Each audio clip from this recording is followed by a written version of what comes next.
بسم اللہ الرحمن الرحیم۔ آج ایک انتہائی اہم موضوع پہ بات کرنا چاہتا ہوں، وہ یہ کہ معروف اینکر پرسن ارشاد بٹی صاحب نے ایک اچھا سلسلہ شروع کیا ہے۔ وہ مختلف علماء کے پاس جاتے ہیں، مختلف مکاتب فکر کے، ان کے پاس جا کر مختلف سوالات کرتے ہیں اور ان سے موقف جاننے کی کوشش کرتے ہیں اور کہتے ہیں کہ میرا ہدف یہ ہے امت میں وحدت پیدا کرنا۔ تو میں سمجھتا ہوں جو سلسلہ شروع کیا ہے وہ اچھا قدم ہے، لیکن ان کو چاہیے کہ سوالات کے اندر پختگی پیدا کریں اور مختلف شخصیات کے پاس جا کر مختلف سوالات رکھیں۔ اور میں نے تجویز دی تھی کہ کچھ شخصیات کے پاس ان کو ضرور جانا چاہیے، جس طرح علامہ الیاس قادری صاحب کے حوالے سے بیان کیا، اسی طرح علامہ سعد رضوی صاحب کے حوالے سے، اسی طرح آج میں جس شخصیت کا نام لوں گا اور میں آپ کی خدمت میں بیان کرتا ہوں کہ یہ سوالات ان کے پاس جا کے رکھیں، وہ ہے مولانا منظور مینگل صاحب۔ ارشاد بٹی صاحب کو چاہیے کہ ان سے وقت مانگیں اور مولانا منظور مینگل صاحب کے پاس بھی جائیں اور ان سے ضرور یہ سوالات کریں، کیونکہ ان سوالات سے امت کو فائدہ ہوتا ہے، جو ان کے فالور ہیں ان کو بھی اس سے فائدہ ملتا ہے۔ پہلا سوال ان سے یہ کریں کہ خداوند عالم قرآن مجید میں ارشاد فرماتا ہے وَقُولُوا لِلنَّاسِ حُسْنًا، کہ لوگوں کے ساتھ اچھے انداز میں بات کریں، لیکن مولانا منظور مینگل صاحب گالیاں دیتے ہیں۔ وہ کبھی مولانا طارق جمیل صاحب کو گالیاں دیتے ہیں اور اپنے مخالفین کو گالیاں دیتے ہیں۔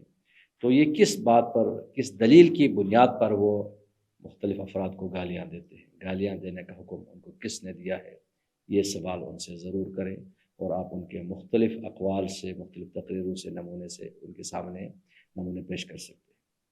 دوسرا سوال ان سے یہ کریں، اللہ تعالیٰ قرآن مجید میں ارشاد فرماتا ہے ادعو الی سبیل ربک بالحکمت والموعظۃ الحسنہ وجادلہم باللتی ہی احسن، کہ لوگوں کو خدا کی طرف بلائیں، تبلیغ کریں لوگوں کو، لیکن حکمت کے ساتھ، موعظہ حسنہ کے ساتھ۔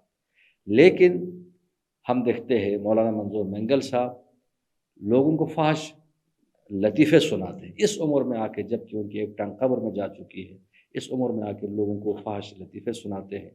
تو فحش لطیفے سنانا یہ حکمت ہے یا موعظہ حسنہ ہے؟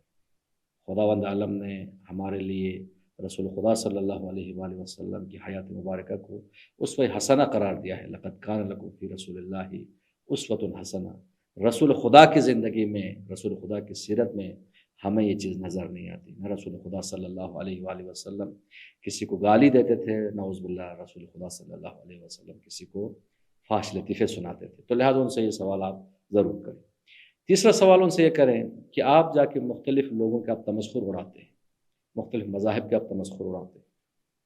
اب دیکھیں شیعہ مذہب کا تمسخر اڑاتے ہوئے کہا کہ شیعہ میں جو حروف ہیں شین یا عین ہا، بار بار اس بات کو وہ دہراتے ہیں، شین سے مراد شیطان ہے، یہ سے مراد یہودی ہے، عین سے مراد عیسائی ہے۔ اس طریقے سے وہ جاہلانہ بات کرتے ہیں۔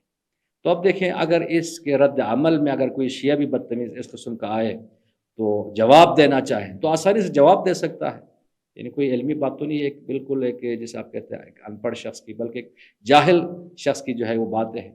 اب سین سے مراد کیا ہے؟ سین سے مراد آپ سکھ بھی لے سکتے ہیں، سین سے مراد آپ سور بھی لے سکتے ہیں، نون سے مراد نجس لے سکتے ہیں، یہ سے مراد یزیدی بھی لے سکتے ہیں، یہ سے یہودی بھی لے سکتے ہیں۔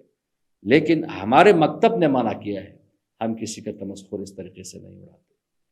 ہمارے ائمہ نے منع کیا ہے کہ اہل سنت کے ساتھ جو ہے ان کی مسجدوں میں جائیں، ان کے ساتھ روابط رکھیں، ان کے مقدسات کی توہین نہ کریں، مراجع کا فتویٰ ہے۔ تو لہٰذا ہم تو کسی کا اس طریقے سے تمسخر نہیں اڑاتے، لیکن کسی کا تمسخر اڑانا اس طریقے سے کیا یہ چیز جائز ہے؟ یہ سوال بھی آپ ان سے ضرور کریں۔ اسی طرح وہ کھلم کھلا جھوٹ بولتے ہیں، مثلا کہتے ہیں کہ میں ایران گیا، ایران کے بہت سارے مجتہدین کا نام لیتے ہیں، ان کے ساتھ میں نے مناظرے کیے۔ حالانکہ آپ دیکھیں وہ ایران ضرور آیا ہے، لیکن کسی مجتہد کے ساتھ ان کا مناظرہ نہیں ہوا، یا کوئی ویڈیو دکھائیں، کوئی کلپ دکھائیں، کوئی تصویر ہی دکھا لیں۔ تو لہٰذا وہاں پہ جا کے وہ جاہل ان کے پیروکار بیٹھے ہوتے ہیں، ان کے سامنے وہ جھوٹ بول رہے ہوتے ہیں، وہ بھی ماشاءاللہ جو ہے ان کو داد دے رہے ہوتے ہیں۔ تو لہٰذا یہ بھی جھوٹ ہے اور جھوٹ بولنا حرام ہے۔ لعنت اللہ علی الکاذبین، خداوند عالم نے جھوٹ بولنے والوں پہ لعنت کی ہے۔ اور آخری سوال ضرور کریں، وہ سوال یہ ہے، وہ کہتا ہے کہ شیعوں میں کوئی حافظ نہیں ہوتا، شیعہ بچے قرآن حفظ نہیں کر سکتے۔ اب یہ دیکھیں وہ پرانی تہمتیں ہیں جو سوشل میڈیا کے اس زمانے میں بھی یہ جھوٹا آدمی جو ہے وہ اپنے پیروکاروں کے سامنے یہ بار بار دہرا رہا ہوتا ہے۔ بلکہ ایک دفعہ تو یہ بھی کہا اس نے کہ اگر کوئی شیعہ بچہ ہو، کوئی شیعہ حافظ قرآن ہو تو ان بچوں کو میرے پاس لائیں، کہتے ہیں، اور میرے منہ میں پیشاب کریں، یعنی اس قدر وہ بدتمیزی کے ساتھ بات کرتے ہیں۔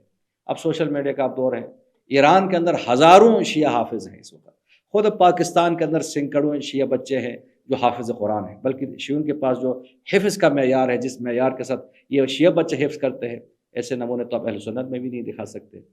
تو سوشل میڈیا کے اس دور میں اس طریقے سے جھوٹ بولنا، اور وہاں جو ان کے سامنے افراد بیٹھے ہوتے ہیں وہ اس قدر جاہل ہے، وہ ان کی بات کی تصدیق کر رہے ہوتے ہیں، ان کو داد و تحسین پیش کر رہے ہوتے ہیں، تو لہٰذا یہ سوال ان سے ضرور کریں کہ آپ کیوں جھوٹ بولتے ہیں۔ تو لہٰذا اگر اس قسم کے سوالات آپ لے کے ایسے افراد کے پاس جائیں جو اپنے مذہب کے، اپنے مسلک کے پیروکاروں کو گمراہ کر رہے ہوتے ہیں، تو میں سمجھتا ہوں ان کی آگاہی اور شعور میں اضافہ